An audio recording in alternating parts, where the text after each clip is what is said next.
Si vous êtes à la recherche du meilleur piano numérique à 88 touches, mais que vous ne savez pas lequel choisir, eh bien vous êtes sur la bonne vidéo puisque vous allez découvrir ici le top 3 comparatif du moins cher au plus onéreux. N'oubliez pas de cliquer sur les liens dans la description pour trouver tous les détails et le prix de chaque produit présenté. Allez, c'est parti. Donc commençons par le moins cher avec le piano numérique de la marque Alesis Recital. Donc, vous vous en doutez bien, on a ici 88 touches semi-lestées avec une certaine sensibilité au toucher qui est en plus de ça ajustable. Au niveau de la qualité sonore, eh bien, on a 5 voix réalistes, piano acoustique, piano électrique, orgue, synthé et basse, avec en plus de ça des effets intégrés comme le chorus ou encore la reverb.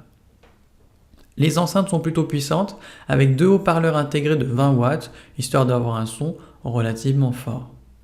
La connectivité est plutôt polyvalente, on a une entrée de 6.35 mm pour la pédale de sustain, une sortie de casque stéréo encore une fois en 6.35 mm et on a également une sortie stéréo RCA pour d'autres enceintes ou tout simplement des amplificateurs.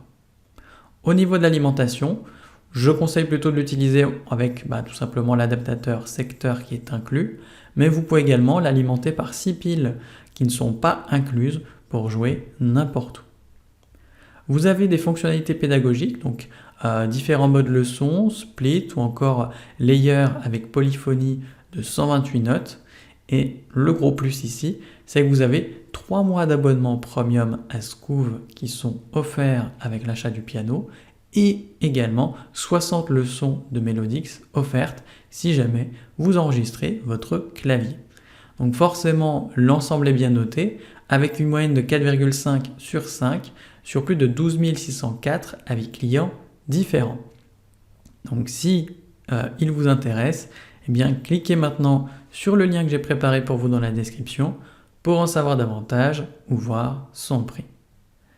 Passons maintenant au meilleur rapport qualité-prix avec le piano Yamaha P145.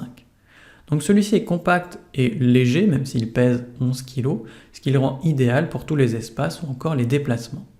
Donc on a un clavier authentique, donc 88 touches Graded Hammer Compact, histoire d'avoir une sensation de jeu similaire à celle que vous auriez en jouant sur un piano à queue. Au niveau de la qualité sonore, on a 10 voix instrumentales variées qui vont du coup du piano au clavecin pour tout simplement avoir des sessions d'entraînement variées. Au niveau des fonctionnalités, on en a pas mal qui sont plutôt pratiques. Donc on a par exemple le métronome, la pédale de sustain, la fonction transpose pour changer de tonalité et en plus le piano est compatible avec les applications Smart Pianist et Rec & Share, histoire de tout simplement pouvoir vous exercer avec un professeur. Au niveau de la connectivité, eh bien vous avez une connexion casque qui peut passer par USB si vous le souhaitez. Il est plutôt simple à utiliser et il est assez polyvalent dans son utilisation parce que vous avez par exemple la fonction dual et mode duo ou encore 4 types de réverbération pour personnaliser le son. Dernier point qui est plutôt sympa, vous avez 50 morceaux de piano classique qui sont déjà enregistrés, donc idéal pour l'apprentissage. Donc ce piano est bien noté, avec une moyenne de 4,8 sur 5 sur plus de 2707 avis clients différents. Donc si il vous intéresse, cliquez maintenant sur le lien que j'ai préparé pour vous dans la description pour en savoir davantage ou voir son prix. Et enfin pour terminer, on va passer au meilleur premium avec le Roland FP-30X.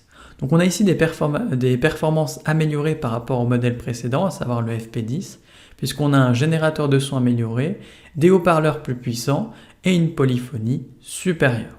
Donc il offre un son et un toucher authentique qui est franchement typique de cette marque. Donc si on regarde maintenant le clavier, donc on est sur un PHA-4 standard, donc il comporte 88 touches avec mécanisme de marteau, échappement et toucher d'ivoire pour une expressivité totale. Le design est fin et léger et donc adapté au déplacement et à une utilisation dans des plus petites salles.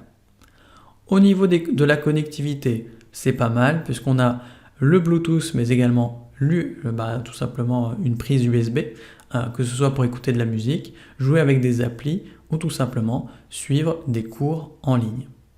Le son, comme je vous le disais, est plus puissant que les modèles précédents, parce qu'on a un haut-parleur stéréo qui est plutôt sympa, et en plus de ça, vous pouvez connecter des enceintes amplifiées pour avoir encore plus de puissance. Donc la polyvalence musicale est au rendez-vous, elle est adaptée à tous les niveaux. Vous avez en plus de ça des boutons intuitifs, et ce qui est vraiment sympa, c'est que vous avez l'appli Piano Everyday de la marque Roland qui va vous permettre d'enregistrer et de réécouter vos sessions de piano pour tout simplement suivre votre progression. Donc forcément, ce piano est bien noté avec une moyenne de 4,6 sur 5 sur plus de 1438 avec clients différents. Donc si elle vous intéresse, cliquez maintenant sur le lien que j'ai préparé pour vous dans la description pour en savoir davantage ou voir son prix. C'est déjà la fin de cette vidéo. Merci de m'avoir écouté et à la prochaine sur TipTop. Ciao!